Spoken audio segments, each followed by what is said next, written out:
রুমালের মধ্যে আপনি সোনার গয়না রাখুন এবং চমকে যাবে এবং চোরও চুরি করতে পারবেন এবং আপনার সোনার গয়না হারাবেও না। এইভাবে একবার রুমালের মধ্যে রাখুন, তো দেখুন কি ঘটে। লাইফ টাইমের জন্য টিপের খরচ কমে যাবে। এবং এরকম যদি নারকেল মারা থাকে তো ভুল করে ফেলবেন না। এবং আপনি লেবুর খোসা সংসারে হাজার হাজার টাকা বাঁচিয়ে নিন। কীভাবে করবেন চলুন ভিডিও পুরো দেখুন, একটু স্কিপ করবেন না। দেখুন অনেক সময় কি হয়, টিপ আমাদের প্রত্যেকেরই বাড়িতে এই রেড রঙের টিপটা থাকে, তাই না? তো অনেকটাই রেড রঙের টিপটা থাকে, তো আমরা যখন কোনো শাড়ি বা কোনো কালারিং কাপড় পরি তো শ্যাম হতে চায় না, তাই না? তখন এই একটি সিম্পল একটি হ্যাক শেয়ার করবো যে ধরো আপনার শাড়ি কোনো সালোয়ার স্যুট যদি আপনার শ্যাম না হয় তো আপনি খুব সহজে সেম করিয়ে নিন। তো দেখুন এখানে আমি একটি রেড কালার টিপ নিয়েছি আর নিয়ে নেবো একটি এখানে আপনার পুরোনো আইশ্যাডো বা যে কোনো আইশ্যাডো যা আপনি ইউজ করে, তো আপনি আপনার কাপড়ের ম্যাচিংয়ের আপনি আপনার ড্রেসের ম্যাচিংয়ের আপনি একটা কালার নিয়ে নিন। এখান থেকে যেহেতু আইশ্যাডোর মধ্যে সব কালারের আইশ্যাডো থাকে, তাই না? সেই কালার একটা এইভাবে টিপের উপরে এইভাবে একটু লাগিয়ে রাখুন। তো এইভাবে দিলে কি হয়, টিপের মধ্যে একটা কালার এসে একটা সিম্পল একটা হ্যাক। তো আপনিও বড় বড় টিপ পরতে পারবেন, কালারিং টিপ। যেহেতু এরকম বড় বড় টিপ না কি হয়, রেড কালারের অনেক সময় বাড়িতে থাকে না, কাপড়ের শ্যাম থাকে না, তো আপনি এই সিম্পল টিপসটি অ্যাপ্লাই করতে পারেন। যে কোনো একটা আইশ্যাডো কালার নিয়ে আপনি খুব সহজেই করে নিতে পারেন। তো দেখুন আমি এখানটা একদম ব্লু কালার চেয়েছিলাম, তো খুব সুন্দর একটি ব্লু কালার হয়ে গেছে রেড কালার টিপ দিয়ে। তো আপনি আপনার কাপড়ের সঙ্গে ম্যাচিং করে পরতে পারেন। দেখুন কতটা সুন্দরভাবে হয়ে গেল। তো আপনার টিপের খরচ কমে গেল না, বারবার আপনাকে আর টিপ কালারিং টিপ কিনতে হবে না। যদি রেড টিপ থাকে তো আপনি এই সিম্পল হ্যাকটি ট্রাই করতে পারেন। আশা করি টিপসটি ভালো লেগেছে। চলে যাচ্ছে পরবর্তী টিপসে। এই টিপসটিও আপনার অনেক টাকা বাঁচিয়ে দেবে সংসারে। তো দেখুন আমরা লেবুর খোসা আমরা প্রত্যেক দিন এখন যেহেতু এখন গরমের সময় এবং রমজান মাসের সময় যেহেতু আমাদের পাতিলেবুটা অনেকটাই প্রয়োজন মনে হচ্ছে, এই পাতিলেবুর এই খোসাগুলো ভুল করে ফেলবেন না। এই খোসাতে যেহেতু ভিটামিন সিতে ভরা, এই খোসা আমাদের অনেক কাজে আসবে। তো কী কাজে আসবে সেগুলি আজকে আপনাদের সঙ্গে শেয়ার করবো এবং আপনাদের হাজার হাজার টাকা সংসারে বেঁচে যাবে। তো দেখুন এই ভিটামিন সিতে ভরা এই কমলা লেবুর খোসার মধ্যে রয়েছে, পাতিলেবুর খোসার মধ্যে। তো দেখুন আমাদের প্রত্যেকের বাড়িতে এখন ফ্রিজের মধ্যে অনেক রকমের শাকসবজি ফলমূল রয়েছে, তো বাজে একটা আঁশটে গন্ধ ছড়ায়, তাই না? ফ্রিজের বাজে আঁশটে গন্ধ দূর করতে আপনি একটি লেবুর খোসা এইভাবে রেখে দেবেন। দেখুন লেবুর যত ফ্রিজের আঁশটে গন্ধটা এই লেবুর খোসা একদম টেনে নেবে।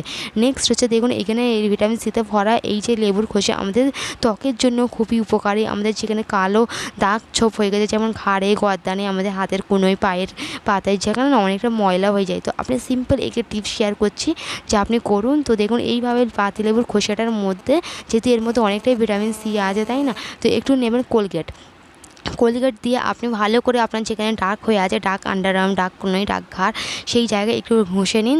দেখবেন আপনি খুব সুন্দরভাবে রেজাল্ট পাবে। তো কোলগেট যেহেতু আমরা মুখেতে লাগাই, দাঁত ঘষি গালের ভেতরে দিয়ে, তো আমরা স্কিনের জন্য কোনো উপকারই না। আপনার যত ডার্ক সার্কেল আছে একদম টেনে জ্বর থেকে একদম খতম করে দেবে এবং আপনি অবাক হবেন।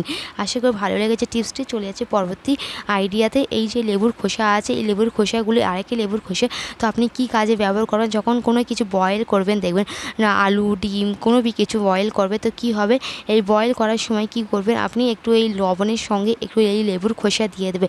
পাতিলাটা যে একদম ফুটেলে যে একটা দাগ হয়ে যায় না, দাগ যে ছোপ হয়ে যায়, সেটা তো হবেই না এবং এই ডিমটা ফাটবে না, ডিমটা একদম সাদা সাদা হবে, খুব সুন্দরভাবে সিদ্ধ হবে এবং এর স্বাদও বেড়ে যাবে।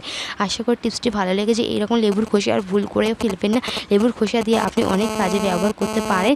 আশা করি ভালো লেগেছে। প্লিজ ভিডিওকে লাইক দিয়ে চ্যানেলটিকে সাবস্ক্রাইব করে আমাকে সাপোর্ট করতে পারেন।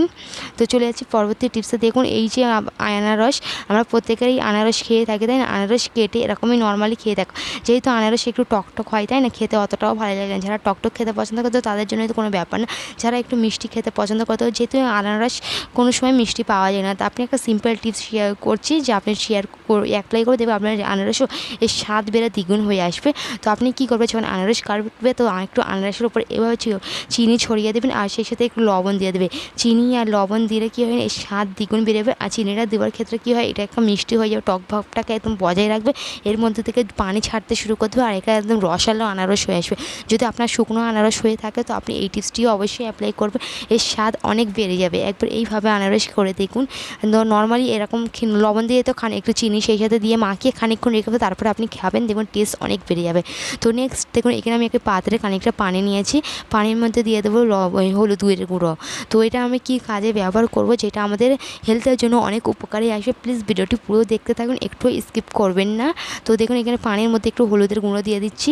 হলুদ যেহেতু অ্যান্টিসেপটিক, তাই না, অনেক রকমের অ্যান্টিসেপটিক হিসেবে কাজ করে, তো আমাদের কেমিক্যাল ফ্রি করতে খুব ভালোভাবে সাহায্য করে, তাই না। তো সিম্পল একটা টিপস শেয়ার করবো যে আমাদের হেলথের জন্য খুবই উপকারী। দেখুন আঙ্গুর আমরা বাজার থেকে কিনে নর্মাল পানিতে ধুয়ে আমরা খেয়ে নিই, সেইটা একদমই করা ঠিক না। আমাদের আঙ্গুরের মধ্যে অনেক জীবাণু কীটাণু এবং এর মধ্যে অনেক কীড়া পোকা মাকড় সব আছে উঠে, তাই না। সেটা যদি নর্মাল পানিতে ধুই তো এর উপরে যে অ্যান্টিসেপটিকটা আছে সেটা কোনোতেই যেতে চায় না। যেহেতু আঙ্গুর একটু বাচ্চারা খেতে পছন্দ করে এবং কিংবা বড় বাচ্চারা সবাই খেতে চায়, নর্মালি পানিতে না ধুয়ে আপনি এইভাবে লবণ পানিতে হলুদগুলো পানিতে যদি আপনি ধুয়ে তারপর নর্মাল ঠান্ডা পানি দিয়ে যদি আপনি পরিষ্কার করে ধুয়ে নিন না, যত এর মধ্যে জীবাণু কীটাণু যত কিছু আছে সব কিছু বার হয়ে যাবে, পরিষ্কার হয়ে যাবে খুব সুন্দরভাবে। আশা করি টিপসটি অ্যাপ্লাই করবে, এরকম করে এবারে আঙ্গুর ধুয়ে আপনারা খাবেন। তো দেখুন এই যে নারকেলের মালা তো প্রত্যেকের বাড়িতে আছে, নারকেল খেলে মালা বেরোয়, তাই না।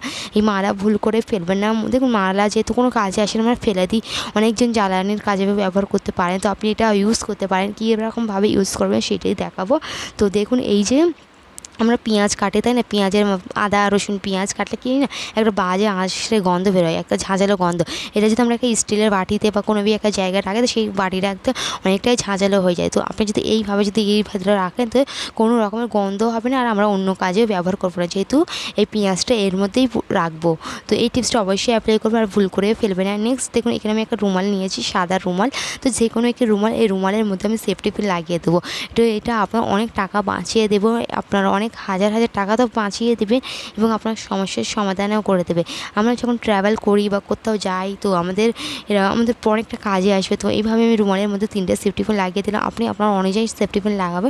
তো সেফটি পিনটা লাগিয়ে দিলাম। তো দেখুন এই যে আমাদের বাড়িতে সোনার গয়না গাঁটি আছে, তাই আমরা যদি কোনো জায়গায় বিয়ে বাড়িতে যাই, যদি ধুয়েতে যদি আমরা যদি এইভাবে কোনো যদি নিয়ে যাই তো এগুলো বক্সে করে নিয়ে যাই, বক্সে করে নিয়ে যাই তো অনেকটা জায়গা জুড়ে আর চুরি হয়ে যাওয়ার সম্ভাবনাটাও আছে।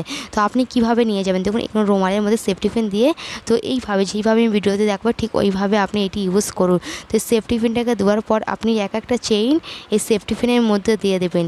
তো আপনার সোনার গয়নাগুলো কোনো রকমভাবে যদি বক্সে করে নিয়ে আনেন তো চুরি তো হবেই, হবার চান্সটা থাকে, সেটা হবে না এবং অনেকটা জায়গা জুড়েও থাকে। তো আপনি এইভাবে চেইন যদি থাকে কোনো রকমের চেইন, আপনার আর্টিফিশিয়াল চেইন হলেও এই টিপসটা অ্যাপ্লাই করতে পারেন। সব রকম গয়নার জন্য খুবই উপকারী, আর্টিফিশিয়াল জুয়েলারির জন্যও অনেকটা কাজে আসবে, যেমন চেইন নেকলেস।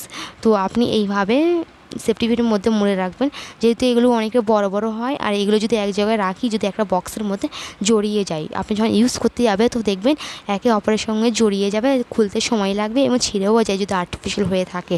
তো আপনি এইভাবে সেফটি পিনে করে দিয়ে আপনি লাগাবেন, তারপরে রুমালটা পেঁচিয়ে নেবেন, দেখবেন আর কোনো রকমের জড়াবেও না এবং স্পেস সেভিং, কোনো রকমের রিস্ক নেই, কোনো রকমের ক্ষতি হওয়ার সম্ভাবনা নেই। তাই অনেকটা কাজের টিপস, এইভাবে আপনি এটি অ্যাপ্লাই করবেন। দেখুন আমি এখানে এটা ভালো করে সমস্ত জুয়েলারিগুলো আমি এইভাবে পেঁচিয়ে নিচ্ছি একে অপরের সঙ্গে। এইভাবে যদি করে নিই তো একে অপরের সঙ্গে জড়িয়ে যাবে না। আপনার যখন ইউজ করার মনে হবে তো আপনি খুব সহজেই ইউজ করতে পারবেন, কোনো রকমই খুলবে না। তো দেখুন আমি এখানে খুলে দেখাচ্ছি, একে অপরের সঙ্গে খুলবেও না, একদম অর্গানাইজ হয়ে রইলো এবং ছিঁড়বেও না। যদি এটা আর্টিফিশিয়ালেও যদি আপনি চেইন মেইন যদি নিয়ে যেতে চান তো আপনি এই পদ্ধতিতে নিয়ে যাবেন। আজকের পর্যন্ত এতক্ষণ সঙ্গে ছিলেন, তো আপনাকে অসংখ্য ধন্যবাদ।